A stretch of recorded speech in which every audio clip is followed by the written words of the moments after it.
The Heart's Filthy Desire by Tom Leins. The torrential rain sounds like gunfire as it clatters against the roof of the blood-coloured Austin Allegro. I wipe the condensation off the window and stare at the crumbling mansion. The building looks enormous, stretching as far as the eye can see, in all directions. Half of the windows appear to be broken, and the ancient brickwork looks chipped and rancid. The driver, a bulbous elderly man in a shabby manservant's suit, unclips his seatbelt and turns to face me. "Shall we?" His West Country accent is thicker than cow shit. I nod and we climb out of the car. I scurry quickly across the rain-swept drive towards the collapsed porch and wait for the driver to do the same. He drags his right leg across the gravel, grunting with the effort. He removes his rain-splattered glasses and wipes them on the threadbare suit. "An old war wound, Mr. Ray. I lost 3 toes in ruddy Somaliland. The stumps hurt like buggery on wet days." He fishes a long, rusted key out of his jacket pocket and slides it into the lock. The door creaks open with an infernal sound. "After you, young man." Inside, the lobby gives off a faint, sickly smell. Where you might expect to smell dust-streaked antiquities, there is only a pungent undercurrent of wasted flesh and untreated disease. A frail old lady melts out of the gloom and offers me a liver-spotted hand, which I shake gently. "Mr. Ray, I presume?" I nod, and she flashes me something yellow, half resembling a smile. The candle she is holding with her other hand casts shaky shadows on the mildew-spotted walls. "Evelyn Charterhouse, pleased to meet you. How was your journey?" I glance over my shoulder, reluctant to offend the manservant, but he has already disappeared. "Does he even have a license?" She chuckles dryly. "Musgrove grew up on the farm next door. Over the years he has performed a variety of tasks for my family. He grew up driving jalopies and tractors across muddy terrain. He didn't drive on a dual carriageway until he was in his 60s. I have to say it is not one of his strengths." I stare at her blankly. "Come, let's get down to brass tacks. My dear brother is missing and time is of the essence." I trail behind her, looking at the family portraits that line the hallway. She points at the first painting. It depicts 2 unappealing, jaundiced-looking babies in frilly smocks, teary-eyed and snotty-nosed, aghast mouths curled in protest. "I was the older twin by 2 minutes. I think it gave my brother a complex, hardened his competitive streak." The man sat alongside them is ruddy-faced, big-boned, prematurely aged. The mother does not seem to appear in any of the pictures. "Our father was a brutal, remote figure. After our mother was committed to the East Plymouth Lunatic Asylum, he grew more brutal, more remote." The deeper into the building we walk, the older the twins appear. The effect is unsettling. The children both have the same severe widow's peak hairline, the same piercing stare. It cuts through me, even when rendered on sagging canvas. My brother and I had wonderful games of hide and seek in this building as children. I still remember Musgrove's poor mother chasing us in her scuffed court shoes and threadbare housecoat. How we used to laugh. One afternoon she slipped on some of my brother's lost marbles, cracked both kneecaps and fractured a hip, died from a weak heart during the operation to repair her legs. She turns and grins shiftily at me. Don't mention it to Musgrove. He loved that woman dearly. Evelyn Charterhouse pauses at the end of the corridor and turns to face me. In the half-light, her gaunt face looks sinister, bloodless. I would like to hire you to find my brother, Mr. Ray. He has gone missing. She opens the oak door with a theatrical flourish. The brass sign reads, Charterhouse Family Museum. In this very building. My sources tell me that you hunt monsters for a living, Mr. Ray. I shrug. I track down sex offenders and wrongfully discharge psychiatric patients for money. Her eyes gleam. I understand you were the man who apprehended the Bone Daddy. I nod, modestly. Is it true that he was more animal than human? My brother would have enjoyed a creature such as he in our museum. I shrug again. He was a middle-aged man who got caught trying to sell some poor fucker's small intestine in a pub out of an Uzi Morrison's carrier bag. And the plastician! An absolute beast of a man by all accounts!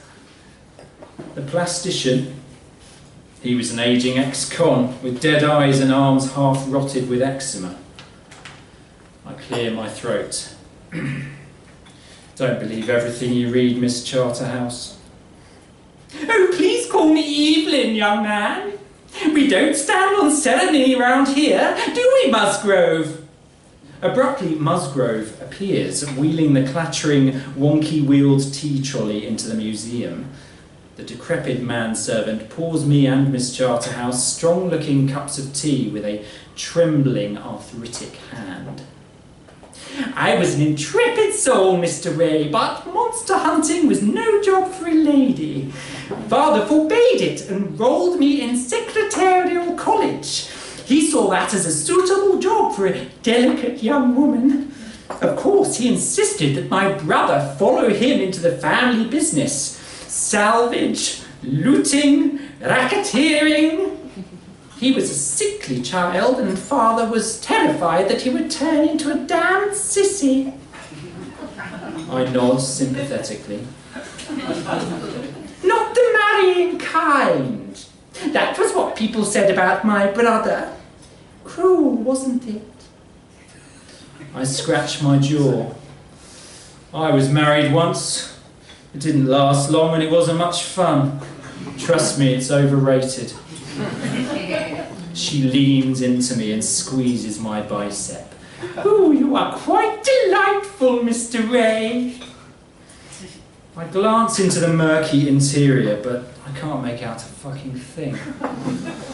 My brother was an incredible man. He even has a room named after him in Torquay Museum. More of a supply closet, I suppose, but we were terribly proud nonetheless. That said, he always insisted that we keep the true treasures for ourselves. I sniff at the smell that is competing with Musgrove's eye-watering aftershave. It's like a mixture of old soap, dead lice and parasitic gut infections. Mr. Musgrove, if you would. The old man nods and cranks a wall-mounted lever. The hidden wiring crackles and the museum wing is flooded with dusty white light as somewhere a generator starts to hum. I step up to the glass cabinet. This was my brother's first major find, 1963. A mermaid that was entangled in a net off the coast of British Honduras. He had a knife fight with 2 local fishermen, brothers-in-law for the creature. He greased a few palms and returned from the Americas with the mermaid, still breathing, in the swimming pool of a cruise ship bound for Copenhagen. I press my nose up against the glass. The hair looks like straw, the torso withered, the tail desiccated. I'm not sure what to say, so I say nothing. Evelyn gestures towards the next exhibit. My favourite! The gift that keeps on giving. I glance at the sunken, ashen-skinned figure in the cabinet. It is the only one actually manacled to the back wall. This one has been in the family since 1967. My brother wrestled this monstrosity into a burlap sack just days after attending Papa Doc Duvalier's 60th birthday party in Port-au-Prince. My brother had a rudimentary grasp of French at best and accidentally drank 3 goblets of blood during the festivities. Evelyn's eyes twinkle. The zombie reanimated 7 times during the flight home. A drug plane flown by a disgraced CIA pilot. My brother used a screwdriver to penetrate different parts of the monster's brain stem. It took several attempts before he was able to subdue the creature. Musgrove passes Evelyn a partially defrosted mouse from his breast pocket. Holding its tail, she dangles it between the bars in front of the zombie. After a moment, its eyelids creep open, revealing bright yellow eyeballs, and droop closed equally quickly. With a jerky, snapping movement, it snatches the mouse from her fingers with its jaws. A thin trickle of blood crawls out of the corner of its uneven mouth and down its discoloured jaw. A snaggletooth incisor protrudes from its lips. What the actual fuck? No one responds. The features on the next exhibit are too rotted to be truly discernible, but the flowing black cloak pinned to its bony shoulders gives me an inkling as to what it is supposed to be. My brother obtained this vampire as recently as 1992. He broke into a tomb guarded by a pack of Carpathian mountain dogs, strangled them with his bare hands, fractured one of their skulls with an uppercut. He kept it alive with a rudimentary drip feed fashioned out of a fountain pen and a quantity of his own blood. He wanted it lucid, not brain damaged, so he could perform his own experiments in our laboratory. She gestures vaguely towards the ceiling. It's on the 4th floor of this very building. Not that I have left the ground floor in over a decade.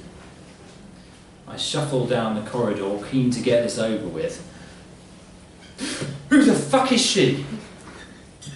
The final exhibit is an elderly woman, dressed identically to Evelyn Charterhouse. My host's rheumy eyes twinkle. My sister Eve was a wonderful woman, Mr. Ray, but she never did share my anarchic sense of humour. I turn to face Evelyn. She looks wraith-like in the flickering candlelight. At an early age, we realised that we were ill-suited to our expectations, so we swapped identities. My sister got to travel the world in search of monsters. I got to wear the finest lingerie outside of London and pleasure married men on the back seats of their automobiles. It was a blissful experience for all concerned. Evelyn, runs a spindly hand through her hair, and the grey, wispy wig comes off in her fingers, revealing a pale, blotchy scalp. Evelyn? It's a boy's name, Mr. Ray. It's difficult to believe that some of the most brutish men I spent time with in the 1970s were named Leslie. How did she die? Evelyn smirks. Unnatural causes. Musgrove lurches towards me. I slam an elbow into his lumpen jaw to keep him at bay. The old man shakes his head sadly, spits a bloody tooth into my half-drunk teacup and offers me a gummy smile. Do your worst, Mr. Ray. I did my national service in British Malaya. I've experienced far worse than that. I raise my boot and kick him through the cabinet, his bulbous skull cracking the glass. Evelyn steadies herself against the tea trolley and removes a pearl-handled revolver from under the cloche. My sister used this gun to execute 4 cannibals in Equatorial Guinea in the early 1980s. She lost 2 fingers to leprosy on the same trip, including her trigger finger. Evelyn titters and then aims the weapon at me.